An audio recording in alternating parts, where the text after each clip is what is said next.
basta solo con cantar, no basta solo con decir,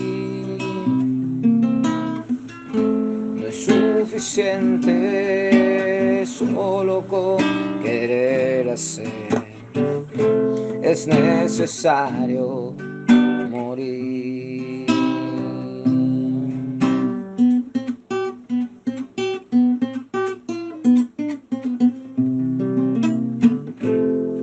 No basta solo con soñar,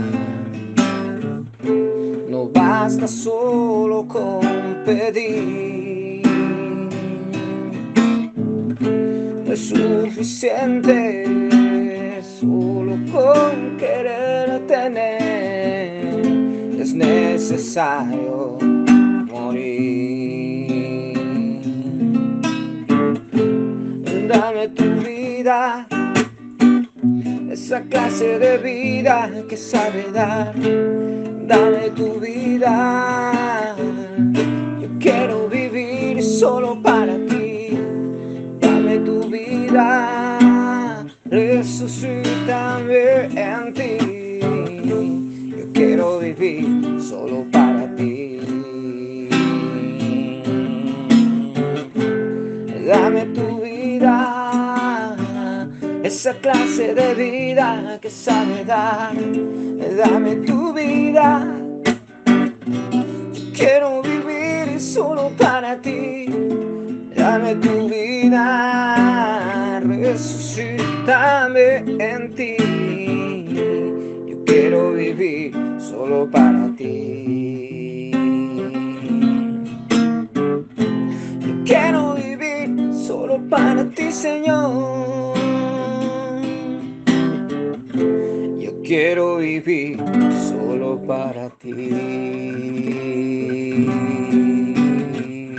Muy buenos días, estamos agradecidos con nuestro Padre por la enseñanza que podemos recibir cada día a través de su palabra, porque a veces nosotros nos dejamos llevar de nuestros pensamientos, de nuestra mente carnal, humana y terrenal, y por eso no podemos tener una buena amistad, una buena conexión con Dios, porque pensamos como humanos. Bueno, que tenemos esa libertad de pensar, pero esa libertad se hace un libertinaje en el cual no podemos pensar en las cosas de Dios. Y nos dice esta alabanza: es necesario morir. Y a veces cuando nosotros pensamos, bueno, yo tengo que morirme para alinearme a los planes de Dios, no es morir en su existencia, no es que duerma y eso es morir. No, nos está diciendo que debemos morir a muchos hábitos, a muchas costumbres, a muchas pasiones, a muchos deseos engañosos. Y realmente, como nosotros no nos dedicamos a estudiar lo que la Biblia dice de la carne o del cuerpo humano, nosotros seguimos haciendo lo que la carne, los apetitos, los deseos, y eso realmente nos trae un alejamiento, nos trae un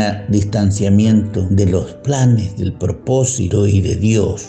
Y vamos a leer en el libro de Romanos 8:1 que dice: ahora pues, a los hijos de Dios, ahora pues ninguna condenación hay para los que están en Cristo Jesús. Cuando usted ya viene a Cristo, dice este versículo que no hay ninguna condenación para los que están en Cristo Jesús, a los que no andan conforme a la carne, sino conforme a la ley. Y aquí está la solución a muchas inquietudes, a muchos pensamientos.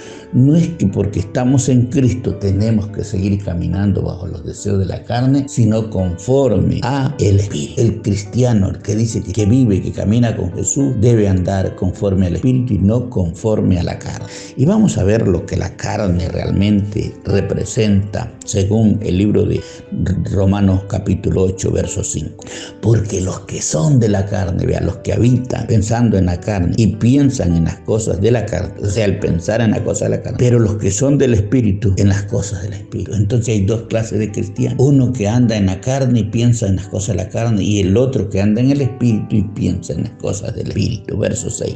Porque el ocuparse de la carne es muerte, pero el ocuparse del Espíritu es vida y paz. Y esta alabanza también dice: dame tu vida, quiero vivir solo para ti. Si usted quiere vivir solo para el Señor, usted tiene que ocuparse de la vida en el Espíritu, que es vida y paz. Cuando nosotros nos ocupamos o nos preocupamos cómo es la vida en el Espíritu, tendremos vida y paz. ¿Y cómo nos ocupamos? Cuando nosotros anhelamos, deseamos aprender de Dios, conocer de Dios. Ya no nos ocupamos en la carne. ¿Qué es ocuparse de la carne? Porque usted vive pensando, mirándose en un espejo, mirando qué vestido le queda bien. Y siempre estamos pensando en las cosas de la carne, pero nunca hemos pensado en las cosas del Espíritu, que nos trae vida y paz. Cuando usted piensa en el Espíritu, usted comienza a verse no en el espejo que vemos en el cuerpo, sino en el espejo que es la Biblia, la palabra de Dios, la que nos hace ver nuestros defectos y nuestros aciertos, nos hace ver lo malo y nos hace ver lo bueno. Cuando usted se encuentra aquí, pues dice: el ocuparse de la carne es muerte. Entonces el ocuparnos nosotros mucho del cuerpo físico, eso nos trae muerte, pero el ocuparse del Espíritu es vida y paz. Por eso el que se conecta con Dios, el que camina con Dios, siempre, la mayoría de sus días aquí en la tierra, tendrá vida y paz. Por cuanto, dice el versículo siguiente, los designios de la carne, o sea, el deseo de la carne, son enemistad contra Dios. Cuando usted se ocupa solo de su cuerpo físico, solo de la carne, usted se vuelve un enemigo de Dios. Aunque exprese, aunque diga que tiene a Dios, aunque diga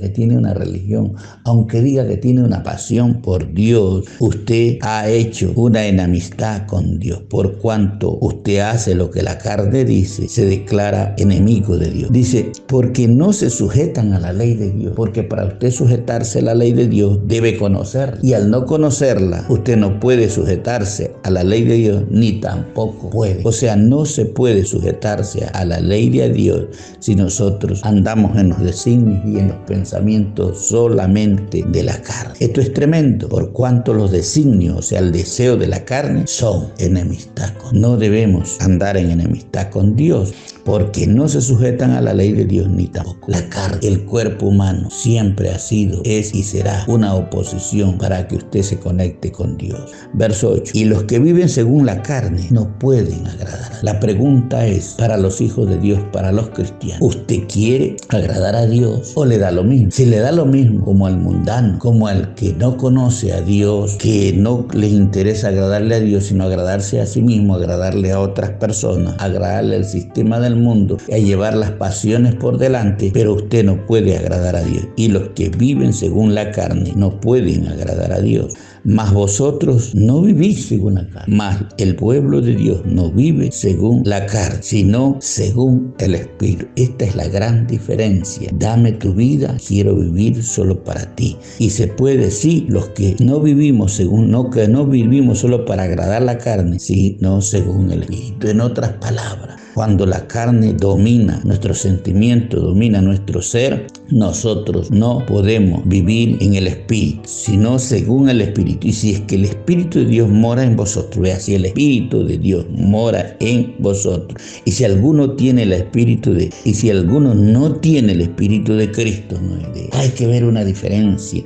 El Espíritu de Dios, el Espíritu de Cristo viene a morar en nosotros, entonces nosotros le pertenecemos a él. Pero si Cristo está en vosotros, el cuerpo en verdad. Si Cristo ya vive en nosotros, hagamos este examen. Si Cristo ya vive en nosotros, el cuerpo está muerto a causa del pecado. O sea, lo que nosotros podemos ver claramente en el versículo 10, pero si Cristo está en vosotros, el cuerpo está muerto. Entonces es necesario morir. ¿Cuándo se muere? Cuando Cristo vive en nosotros. La carne muere a causa del pecado, mas el Espíritu vive a causa de la justicia. Entonces darle a Cristo lo mejor es acabar con los deseos de la carne. Y si el Espíritu de aquel que levantó de los muertos a Jesús mora en nosotros, escúcheme, hubo un espíritu, un fuerte espíritu, el poder de Dios que levantó a Jesucristo de entre los muertos y mora en nosotros. El que levantó de los muertos a Cristo Jesús vivificará también vuestros cuerpos mortales. Si nosotros le damos lugar al Espíritu que levantó a Cristo, también a nosotros nos levantará los cuerpos mortales o los vivificará por su Espíritu que mora en vosotros. ¿Cuánta ganancia tenemos hacemos al darle lugar a que el Espíritu de Dios more en nosotros y que la carne, los deseos de la carne mueran para tener una buena relación con el Dios que decimos que amamos. Verso 12. Así que, hermanos, deudores somos. Usted es deudor, aunque se llame cristiano. Si usted se deja gobernar por la carne, deudores somos, no a la carne. Usted no tiene que tener ninguna deuda con la carne. Dice, para que vivamos conforme a la carne. Si decimos que somos cristianos, nosotros debemos entender que debemos ser guiados por el Espíritu de Dios y no por la carne. Y dice, y si el Espíritu de aquel que levantó de los muertos a Jesús mora en vosotros, el que levantó de los muertos a Cristo Jesús vivificará también vuestros cuerpos mortales por su Espíritu que mora en vosotros. Verso 12. Así que, hermanos, deudores somos, no a la carne, para que vivamos conforme a la carne. Para los cristianos ya no debe ser un deseo vivir en la carne, sino vivir en el Espíritu, andar dirigido por el Espíritu para agradar a Dios y no a la carne. Verso 13. Porque si vivís conforme a la carne, moriréis. Si usted vive acá con pasiones diciendo que ama a Dios y vive en la carne, no ha hecho morir la carne, moriréis. Mas si por el Espíritu hacéis morir las obras de la carne, viviréis. Entonces, dame tu vida, quiero vivir solo para ti, es viviendo en el Espíritu, para hacer morir las obras de la carne. Entonces viviréis. Y verso 14. Porque todos los que son guiados por el Espíritu de Dios, estos son hijos de Dios. Porque todos los que somos guiados, no es que creamos en el Espíritu de Dios, porque todos los que somos guiados por el Espíritu de Dios, estos somos los hijos de Dios. Así que, hermano, hoy día comience usted a determinar, a creer y a decir de aquí en adelante, me va a gobernar el Espíritu de Dios, más no la carne.